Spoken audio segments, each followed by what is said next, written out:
This is a public service announcement. Can the PlayStation Portal do this?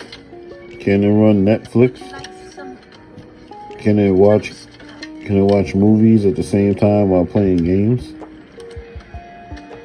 Can the PlayStation Portal do that?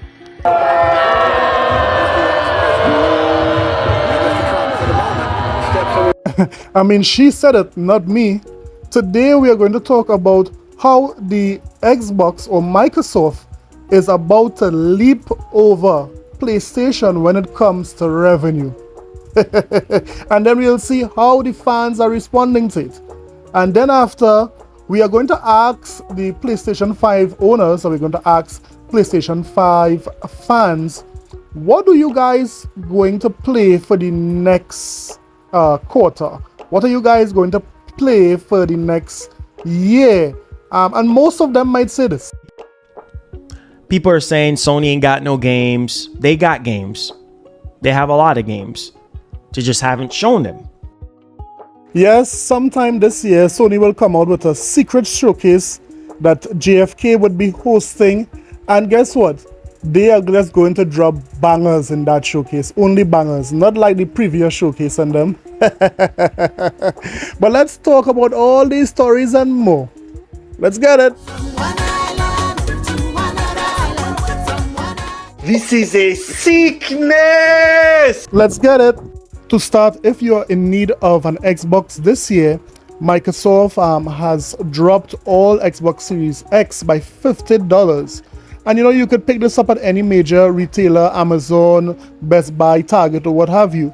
The Xbox Series X has been reduced by $50, which is a very good deal. So if you need an Xbox, or if it is you're contemplating buying an Xbox, this is a good time for the Black Friday to buy an Xbox. Now, to begin, for the most part of this year, Sony fans' talking point was money. They have been talking about how Sony revenue was higher than Microsoft, how Sony profits were higher than Microsoft. They could have only speak money because really and truly they couldn't speak about games because they didn't have any. All they had was Spider-Man 2, which came and went like, a wet... Come on, man, who did that? What's going on here?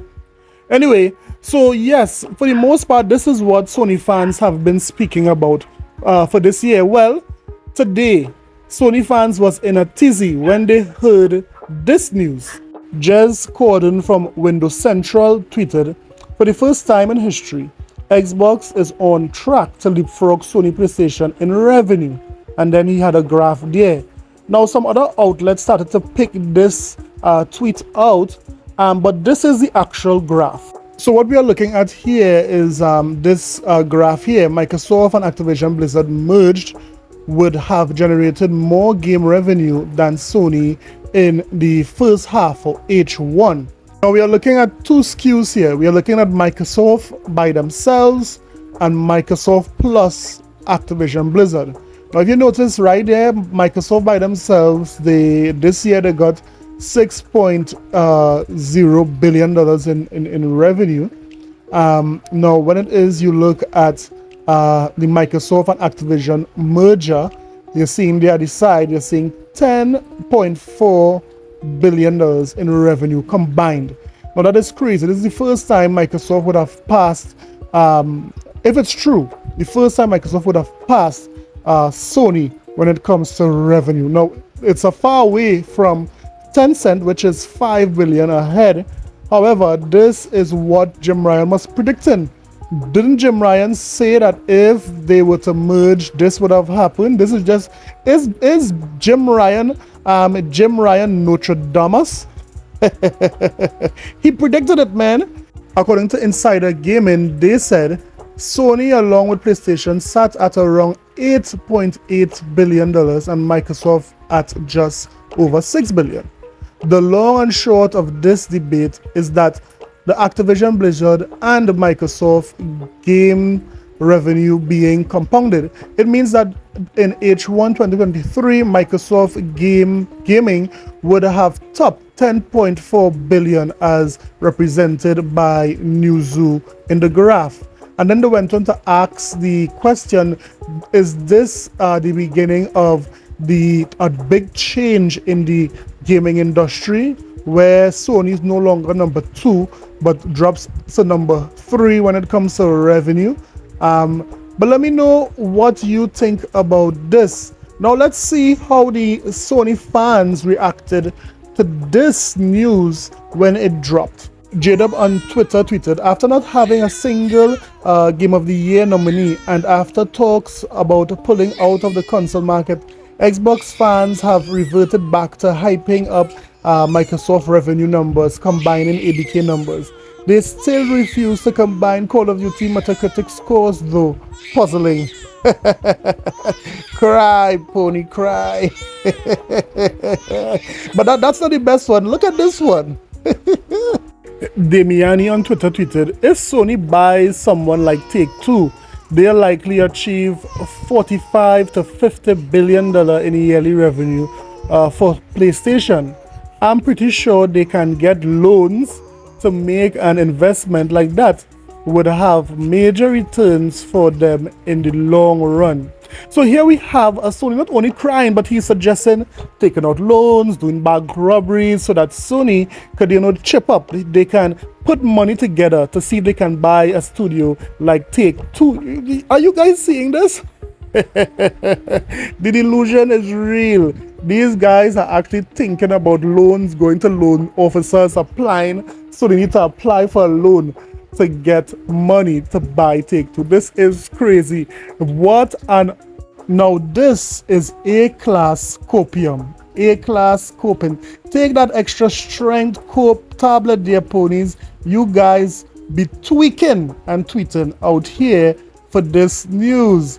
I mean, one of your prime arguments for this year has just disappeared. But let me hear what you think about all this news in the comment sections below. Now finally, serious question here, Sony fans. What games do you all have to play in 2024? Means nothing. Zero. Zip. It's what you're gonna have when I'm through with you. What is the roadmap? What are some things, Sony fans can get excited for in 2024? Is it that you're hanging on to Helldivers and the other smaller games? I mean, what major first-party AAA game does Sony fans have to look forward to in 2024? Sony has not given you guys nothing to look forward to, absolutely nothing, besides, some of the third-party deals and so forth. Nothing coming from a first-party PlayStation studio in 2024. Maybe I could be corrected. Let me know in the comment sections below. But, one of the things, Sony fans was holding on to was this so-called leak PlayStation 5 games coming out for 2024. Anytime you would ask them what is coming out, they would refer to this list. Well, it just so happened that a more credible rumor recently came out, and it really debunked every last thing off of that list. Now, listen to what is being reported about the credible rumor. Rumor, Marvel's Wolverine release window, setting, and tone leaked. BYJ Brody Sherry. A notable gaming news leaker claims to know when Marvel's Wolverine will launch and backs up previous claims about its tone and setting. A reliable gaming news leaker has shared some interesting information about Marvel's Wolverine, including a potential launch window of 2025, along with its tone and narrative setting. With Marvel's Spider-Man 2 now out in the wild, Insomniac fans are turning their sights toward the developer's upcoming Wolverine game, which was announced alongside Spider-Man 2 back in 2021. During an action-packed PlayStation Showcase livestream, eager players were greeted by the sight of Logan sitting in a dirty bar surrounded by bodies, with his trademark adamantium claws revealing exactly who is starring in Insomniac's next epic superhero title. Since then, very little has been officially revealed about Marvel's Wolverine, save that it will be set in the same continuity as Insomniac's acclaimed Spider-Man games and that Spec Ops, the line writer Walt D. Williams will serve as narrative director. This has fueled speculation that Insomniac will embrace Logan's darker and more violent nature in Marvel's Wolverine, mirroring the approach taken by 2009's X-Men Origins Wolverine tie-in game. Additionally, fan favorite Wolverine voice actor Steve Blum posted an interesting message on social media earlier this year that had fans suspecting that he will reprise his role as the tough-as-nails Canadian mutant. Noteworthy video game leaker Daniel Rickman claims to know a great deal more about Marvel's Wolverine, as reported by Gaming Bolt earlier this week. According to Rickman, Insomniac is aiming to release Marvel's Wolverine at some point in 2025 despite previous claims that the game would launch next year. These leaks suggested that Wolverine could be delayed internally to allow Insomniac to focus on finishing Spider-Man 2, and if Rickman is correct, this could very well be the case. Daniel Rickman's latest claims also support previous rumors that Marvel's Wolverine would be set at least partially in Madripoor, the fictional Southeast Asian city that was briefly featured in The Falcon and the Winter Soldier. Some of Wolverine's most famous comic stories are set on the crime-ridden island, so many agree that it's a natural setting for his next solo game. Additionally, Rickman says that Marvel's Wolverine will have a darker and more mature tone than Insomniac's Spider-Man games, something that was hinted at by creative director Brian Horton not long after the game was announced in 2021. Wait a minute, I thought it was 2024 Wolverine was coming out. All the Sony fans were saying, they can't wait for 2024. This game is going to be fire in 2024. I mean, 2024 was the number we were looking at. Well, that was just a dream. That was just a fiction of your imagination. Really and truly, this game is coming out in 2025. So what do you guys have to play in 2024?